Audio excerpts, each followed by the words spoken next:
Morning again, guys. So about 9:30 here on Monday, and looks like it's going to be a busy day because you already got this morning's video on the carpet bombing, and now we have a little bit more information on what happened with that nuclear plant in China. Remember, I was talking to you guys about a week or so ago about the incident, let's just use that word, at the Taishan nuclear plant near Hong Kong, where they had damaged fuel rods, yada, yada, yada. And the French, who were partners in building this with China, had requested the Department of Energy's help. Well, it gets a little bit bigger. Now, and this starts to get interesting as to what's going on.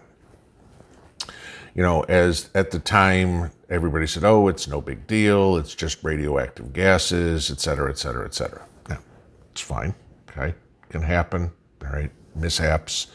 If it wasn't an emergency, it wasn't an emergency, and we can all accept that. Things do go wrong. Nuclear power plant, you kind of worry about it going wrong. But what were they doing at the nuclear power plant?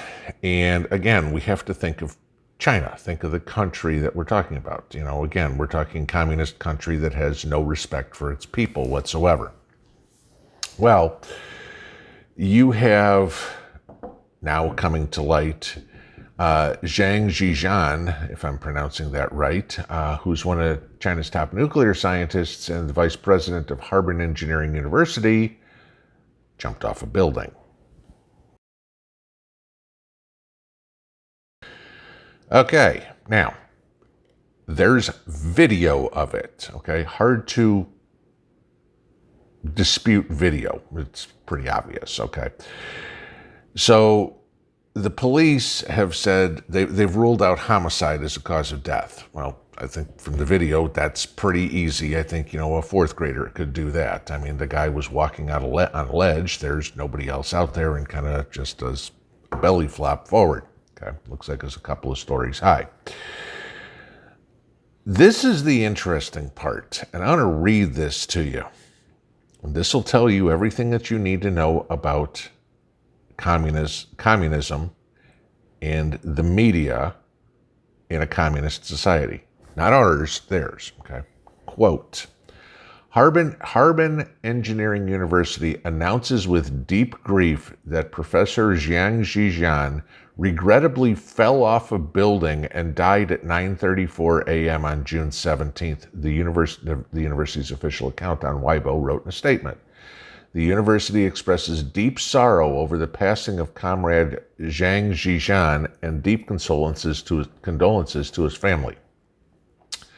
Now, let's think about this. Regrettably fell off a building. Explain that one to me. How do you regrettably fall off a building? I mean, I don't know about anybody else, but I don't go around walking on ledges of buildings all by myself and just do a face-first dive somewhere. That's not regrettably falling off a building. That's jumping to his death, okay? Now, the question is, why? And again, we're talking about China here. You know, you have no idea. Something goes wrong and, you know, communist country, I mean, I don't know, pick one. North Korea, China, the Soviet Union, you know, you do something wrong, you're done, okay? That's just the way the government works over there. So, you know, it's kind of interesting. This happened on the 17th, so this is already 11 days old that we're finding out about this. Now, what happened? Why was he investigated? Was he charged with something? Was he the one who made a mistake? You know, again, China's very worried about image. Remember this, okay? Nothing ever goes wrong in China. The people are all happy, which we know isn't true. The people are all fed, which we know isn't true. The people are all housed in beautiful houses, which we know isn't true. But this is the typical Communist Party line, okay? So when you come to a nuclear facility, the Chinese, we do everything better. Go buy something at Walmart and see how much you believe that. But so now you have this issue here with the main scientist killing himself, suicide. Okay. What were they really doing in there? Okay. Was it nuclear power to power, Hong Kong? Was it to power, some of the provinces in China? What was it for? Was it we were making nuclear weapons? Whatever it would be. I mean, there's a lot of speculation out there right now. But, the thing is, we know, okay? We can highly assume, I guess is a better way, that his suicide had something to do with the leak at the Taishan plant, okay?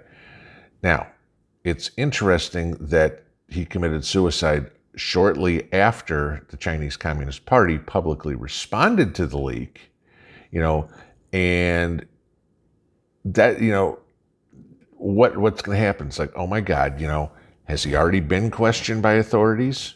Maybe he was given some sort of pressure to say something publicly. Maybe he was just flat out too frightened about what was going to happen to him because of his. I think that might be a real good idea. He was certainly, guy's in charge. He's certainly worried about being held responsible for it. But I want to know what's going to happen going forward. What kind of cover-up is this? What is going on? Because,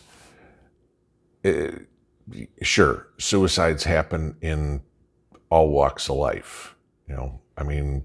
Pick one. I don't even have to give you guys examples.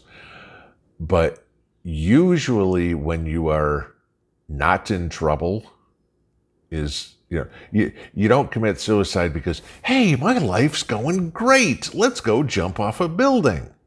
So something was wrong, and he might have been pressured into doing this. It's like either you do it the way you want to do it, or we're going to do it for you, because CCP now has egg on their face because of this. Their public image of communism is perfect has gone by the wayside with this one. So just something interesting. I want to watch this one closely. If you guys see anything or hear anything about this, please let me know, because there's definitely something nefarious going on here. And, again, we need to know, as preppers, what, we like to stay in front of the game. That's what we do. And if they're enriching uranium for warheads, if they're using, doing something to power their aircraft carriers or whatever it was. There's a lot of use for nuclear energy. But, please, somebody name me a U.S. nuclear scientist that's committed suicide, because I can't think of one. Have a good morning. Pinball out.